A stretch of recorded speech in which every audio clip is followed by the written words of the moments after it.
നമ്മുടെ Anumol big boss വീട്ടിൽ പൊട്ടിക്കരയുകയാണ്. ജസലിൻ്റെ cupboard തുറന്നു എന്ന് പറഞ്ഞ് ജസൽ കള്ളി എന്ന് വിളിച്ചു എന്ന് പറഞ്ഞാണ് അനുമോള് വന്ന് പൊട്ടിക്കരയുന്നത്.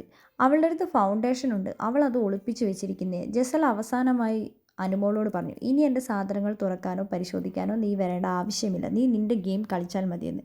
അങ്ങനെ നമ്മുടെ ശൈത്യയും അനുമോളും കൂടെ സംസാരിച്ചുകൊണ്ടിരിക്കുകയാണ്. അപ്പോൾ അനുമോൾ ഇങ്ങനെ ശൈത്യനെ പറയുന്നുണ്ട്, എടി എനിക്ക് ഈ ബിഗ് ബോസ് വീട്ടിൽ ആരെയും ഇഷ്ടമല്ല, ഇവരാരും മനുഷ്യത്വമുള്ളവരല്ല, കുറച്ചൊക്കെ മനുഷ്യത്വം വേണ്ടേ, ഇതൊരു ഗെയിം ആണെങ്കിലും കുറച്ചൊക്കെ മനുഷ്യത്വം വേണ്ടേ, എനിക്ക് എൻ്റെ അച്ഛനും അമ്മേനും കാണണം എന്ന് പറഞ്ഞാൽ അനുമോൾ കരയുന്നുണ്ട്.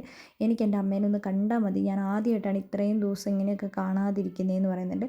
അതിനുശേഷം അവൾ പറയുന്നുണ്ട്, അപ്പോൾ ശൈത്യ പറയുന്നുണ്ട്, എൻ്റെ ബെസ്റ്റ് ഫ്രണ്ടായിട്ട് ഒരാളാണ് ഉള്ളത്, ഇനി ഞാൻ നിന്നെയും കൂടിയാണ് എൻ്റെ ബെസ്റ്റ് ഫ്രണ്ടായിട്ട് ഞാൻ കരുതുന്നത്.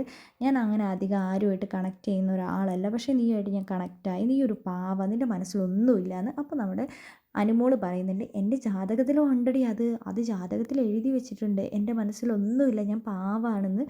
എൻ്റെ മനസ്സിൽ ഞാൻ അങ്ങനെ ആരോടും ഒന്നിനും പോലും എല്ലാം വെട്ടി തുറന്ന് പറയുന്ന ആളാണെന്ന് എൻ്റെ ജാതകത്തിൽ വരെ എഴുതി വെച്ചിട്ടുണ്ടെന്ന് അനുമോൾ പറയുന്നുണ്ട്. അനുമോൾ പറയുന്നുണ്ട്, എനിക്ക് ഈ ബിഗ് ബോസ് വീട്ടിൽ ഒരു 100 ദിവസം നിൽക്കണോടി, എനിക്ക് അങ്ങനെ നിൽക്കണം, ഞാൻ വാക്ക് കൊടുത്തിട്ടാണ് വന്നത്. ഇത് അനുമോളുടെ സ്ട്രാറ്റജി ആണോ എന്നും അറിയില്ല. കരയുന്നൊക്കെ ഉണ്ട്, പക്ഷേ ഒരു ആത്മാർത്ഥമായിട്ട് നമുക്ക് തോന്നുന്നുണ്ടോ എന്ന് ചോദിച്ചു കഴിഞ്ഞാൽ ചില കാര്യങ്ങളൊക്കെ പറയുമ്പോൾ നമുക്ക് തോന്നുന്നില്ല. അച്ഛനമ്മേനെയും കാണണമെന്ന് പറയുന്നുണ്ട്, അച്ഛനും അമ്മേനെയും കണ്ട് ഇത്രയും ദിവസം പിരിഞ്ഞ് നിന്നിട്ടില്ല എന്ന് പറയുന്നുണ്ട്. കുറച്ച് കഴിയുമ്പോൾ പറയും എനിക്ക് ഇവിടുന്ന് പോകണം എന്നുണ്ട് എന്ന് പറയും. പിന്നെ പറയും എനിക്ക് എൻ്റെ കുടുംബത്തിനെ നോക്കണം, അച്ഛനെ അമ്മേനെ നോക്കണം, എൻ്റെ ചേച്ചീനെ നോക്കണം, എനിക്ക് പൈസ ഉണ്ടാക്കണം, ഇനിയൊന്നും ഫീൽഡിലായിട്ട് പോകാൻ പറ്റില്ല, കാരണം നമ്മൾ പെൺകുട്ടികൾക്ക് എപ്പോഴും ചാൻസ് കിട്ടണം, ആണുങ്ങൾക്ക് എപ്പോഴും കിട്ടും, പക്ഷേ പെണ്ണുങ്ങൾക്ക് അങ്ങനെയല്ല, എനിക്ക് പൈസ ഉണ്ടാക്കണം, അതുകൊണ്ട് തന്നെ 100 ദിവസം ഈ ബിഗ് ബോസ് വീട്ടിൽ ഞാൻ നിൽക്കുമെന്ന് പറയുന്നുണ്ട്. അപ്പോൾ ശൈത്യം പറയുന്നുണ്ട്, എൻ്റെ ആഗ്രഹം അത് തന്നെയാണ്, ഞാനും നിൽക്കുമെന്ന് പറയുന്നുണ്ട്.